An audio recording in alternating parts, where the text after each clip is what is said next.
আসসালামু আলাইকুম। আশা করি সবাই অনেক ভালো আছেন। আমার সামনে যে একটি পরিত্যক্ত বাড়ি আপনারা দেখছেন, এটা হচ্ছে একটি জমিদার বাড়ি, একটি পরিত্যক্ত জমিদার বাড়ি। আজকে আমি এই জমিদার বাড়িটি আপনাদের দেখাবো এবং এই জমিদার বাড়ির পাশে দেখেন বিশাল বড় এক দিঘি। এই দিঘিটা সম্পর্কে আপনাদের কিছু বলবো। আশা করি আপনাদের ভালো লাগবে। তো পুরো ভিডিওটি দেখতে আমাদের সাথেই থাকুন।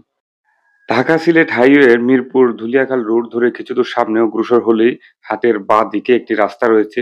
সেই রাস্তা ধরে কিছু সামনে অগ্রসর হলেই আসলে এই পরিত্যক্ত জমিদার বাড়িটি দেখতে পাবেন আপনারা। ভারত উপমহাদেশের বিভিন্ন স্থানে রয়েছে বিভিন্ন ঐতিহাসিক নিদর্শন। আর এই ঐতিহাসিক নিদর্শনের মধ্যে একটি হচ্ছে জমিদার বাড়ি, যা বাংলাদেশের আনাচে কানাচে ইতিহাসের সাক্ষী হয়ে দাঁড়িয়ে রয়েছে।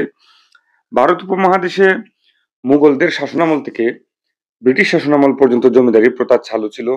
তবে ব্রিটিশ শাসনামলের পূর্বে এই জমিদারি প্রথাকে জায়গিরদারি প্রথা বলা হতো। আর ব্রিটিশদের শাসনামলে ভারত উপমহাদেশের জমিদারি প্রথা চালু হয়, যা অন্যরকম আধুনিকভাবে আসলে চালু হয়। কারণ এই ব্রিটিশরা এই জমিদারি প্রথা দিয়ে ভারত উপমহাদেশকে আরো সহজভাবে শাসন করার জন্য একটি হাতিয়ার হিসেবে ব্যবহার করে। তো আমরা কয়েকজন মিলে আসলে এই জমিদার বাড়িটি দেখতে এসেছিলাম এবং জমিদার বাড়ির পাশে যে বিশাল বড় দিঘি রয়েছে সেটি দেখতে আসছিলাম। আমরা আজকে ঘুরে ঘুরে আপনাদের এই জমিদার বাড়িটি দেখাবো। এই জমিদার বাড়িতে ঘুরতে এসে আমার একজন চাচাকে পাইলাম, তো ওনার কাছে কিছু প্রশ্ন জিজ্ঞাসা করবো আর কি, যে এখানে তো একজন জমিদার ছিলেন, ওনার নাম কি আপনি বলতে পারবেন কিনা? নামটা কি ছিল? নাম হলো মানমন্দার। কি?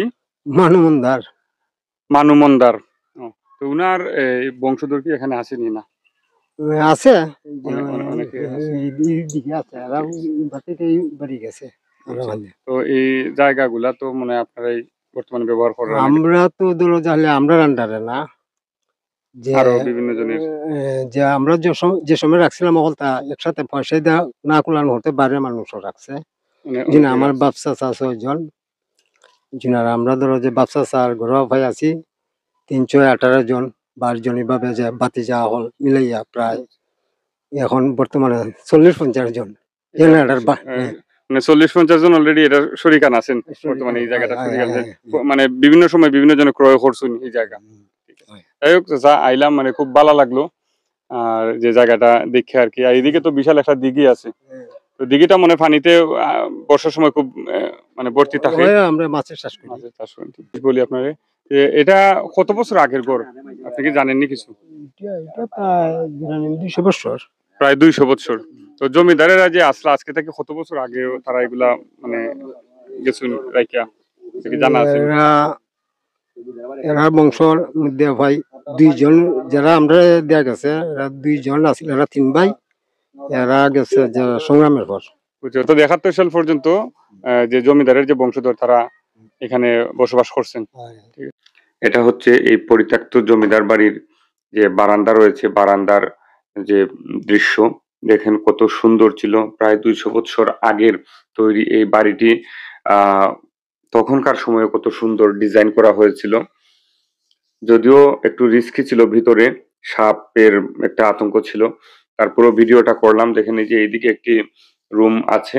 তো খুবই সুন্দর কারুকাজ আসলে। আমরা একটু ভিতরে যাওয়ার চেষ্টা করতেছি। মেইন যে ঘরটা, এই যে দেখেন এটা হচ্ছে ছাদ। ছাদের মধ্যে নকশা করা বিভিন্ন ফুল দিয়ে। এটা হচ্ছে দেয়াল। আসলে একসময় এই নীরব জমিদার বাড়িটি হয়তো উৎসব মুখর ছিল, মানুষে ভরপুর ছিল। কিন্তু দেখেন কালের বিবর্তনে আজকে পরিত্যক্ত ভুতুড়ে বাড়িতে রূপ নিয়েছে। এই যে দেখেন কত সুন্দর একটি ফুল নকশা। 200 বছর আগেও মানুষ কত শৌখিন ছিল দেখেন।